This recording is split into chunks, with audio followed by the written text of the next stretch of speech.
శ్రీ మహాగణాధిపతయే నమః. శ్రీ గురుభ్యో నమః. శివాయ గురవే నమః. హర హర శంకర జయ జయ శంకర.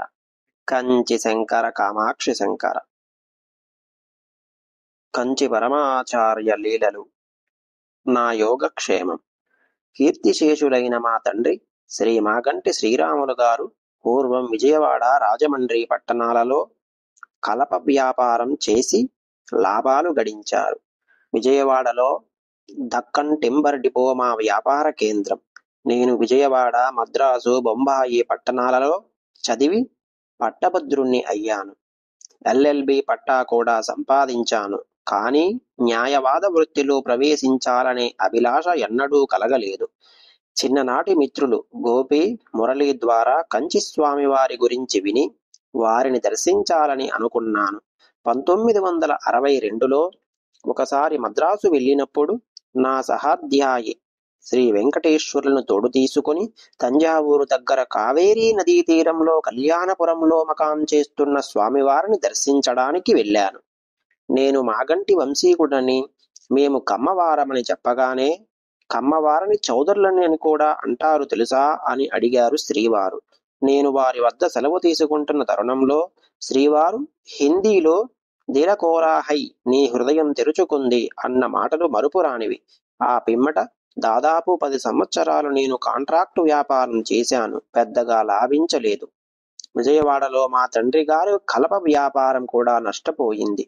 ఈ పరిస్థితుల్లో బీహార్ రాష్ట్రంలో గనుల తవ్వకంలో నిమగ్నమైన ఒక మిత్రుడు తనతో నన్ను భాగస్వామి కమ్మని ఆహ్వానించాడు. బీహార్కు వెళ్ళడానికి అన్ని ఏర్పాట్లు చేసుకుని కంచి వెళ్ళాను. శ్రీవారితో ఏకాంతంగా అర్ధగంట సంభాషించే అవకాశం లభించింది. నేను బీహార్లో మైకా గనుల వ్యాపారం చేయబోతున్నానని చెప్పగా స్వామివారు ఖండితంగా బీహార్ వెళ్ళవద్దు, సొంతంగా ఏదైనా చేసుకో అని అన్నారు. కొంతకాలం గడిచిన తరువాత శ్రీవారిని చిత్తూరు జిల్లా కార్వేటి నగరంలో దర్శించాను. ఎల్ఎల్బి పట్టా ఉంది కాబట్టి న్యాయవాద వృత్తిలో ప్రవేశిద్దామని అనుకుంటున్నానని శ్రీవారితో చెప్పాను.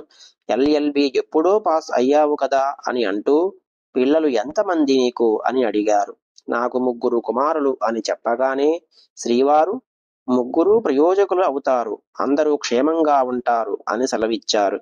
గత 3 దశాబ్దాల నా జీవితంలో నేను ఎదుర్కొన్న ఒడిదుడుకులను జ్ఞాపకం తెచ్చుకున్నప్పుడు స్వామివారు నా పట్ల కనబరిచిన వాత్సల్యాన్ని, వారి అనుగ్రహాన్ని స్మరించి ముగ్ధుణ్ణి అవుతుంటాను.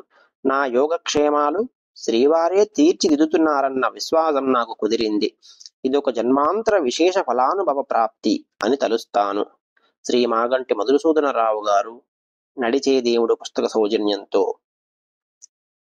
కంచి పరమాచార్య స్వామి వారి మరెన్నో లీలలను, విశేషాలను తెలుసుకోవడానికి ఈ ఛానల్ను సబ్స్క్రైబ్ చేయండి. సబ్స్క్రైబ్ చేసిన వారు లైక్ చేసి షేర్ చేయండి. తప్పకుండా కామెంట్ చేయండి. ఓం నమః శివాయ.